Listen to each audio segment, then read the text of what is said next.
Hello, we are continuing our study of mechanics, and today we have a practical lesson on work and energy. Let's get started. A mathematical pendulum has a suspension length of 1.2 of a meter and a mass of 0.33 of a kilogram. Well, what is the change in its potential energy as it moves from point A to point B, as shown in the figure? First, let's write down what we know, knowing in this case a few parameters. Parameters is the length of this pendulum. It is 1.2 of a meter. We know the mass of this pendulum, and it is equal to 0.33 of a kilogram.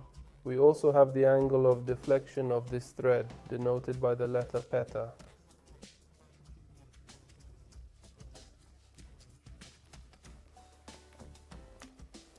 And in this problem, it is necessary to determine the change of potential energy of this body when moving from point A to point B. Let us denote the change in potential energy as delta.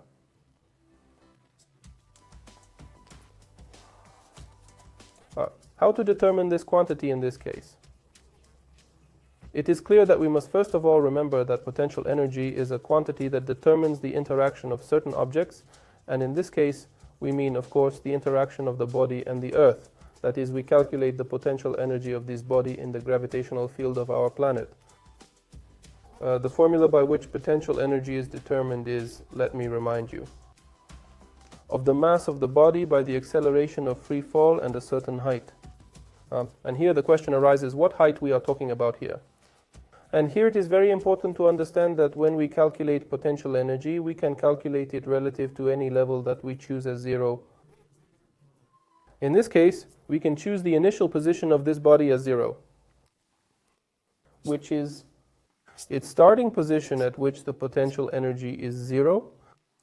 We're able to do this because the value of potential energy itself is not as important as its change.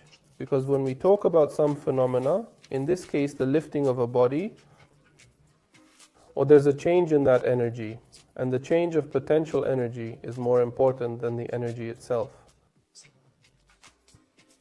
So in order to find how much the potential energy has changed, we need to determine how much this body has been lifted.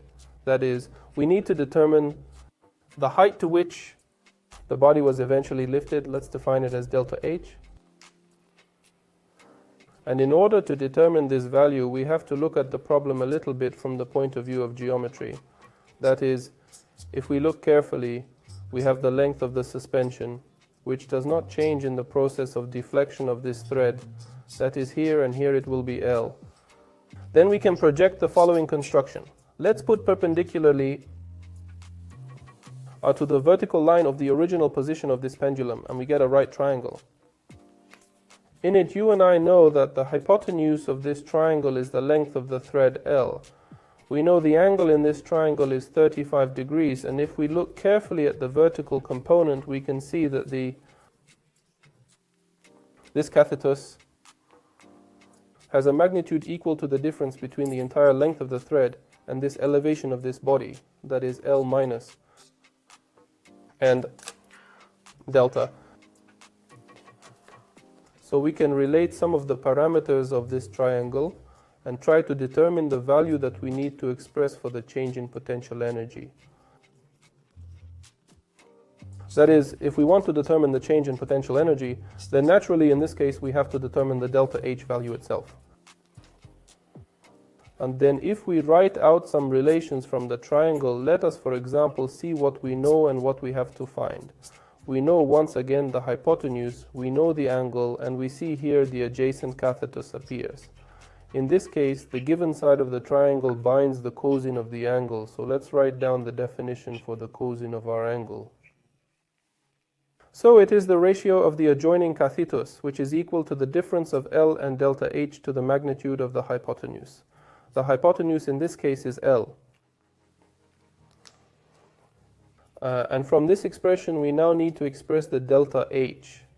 To do this, let's move L to this side. We get the expression L by the cosine of θ, which is L minus delta H.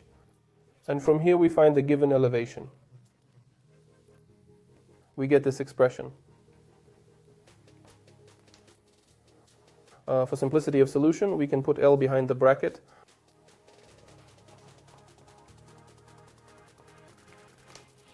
And in the end, we only need to put it in the value of the formula for the change in potential energy.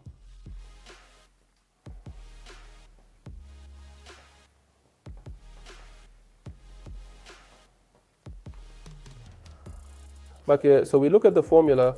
All we know, that is the mass of the body g we know, the length we know in the thread, and the angle at which the deflection occurred also know. Now we have to do the calculations. So the mass of the body is 0.33 hundredths of a kilogram. G is 981. The length of the thread is 1.2 tenths of a meter. And here we get the difference between 1 and the cosine of 35 degrees. So after the calculations, we get roughly the change in potential energy, and specifically the change is an increase in potential energy because the body has risen to this height. And this value is 0.7 tenths of a joules. This problem is indicative of the fact that when we are calculating potential energy, it is very important to choose a starting level, that is, a reference point from which we will begin to measure this height.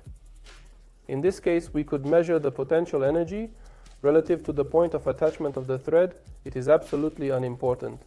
It will not affect the answer of the problem, i.e., the most important thing is that we designate this zero level. O level. This is the end of our task. We will see you at our next lessons. Goodbye, goodbye.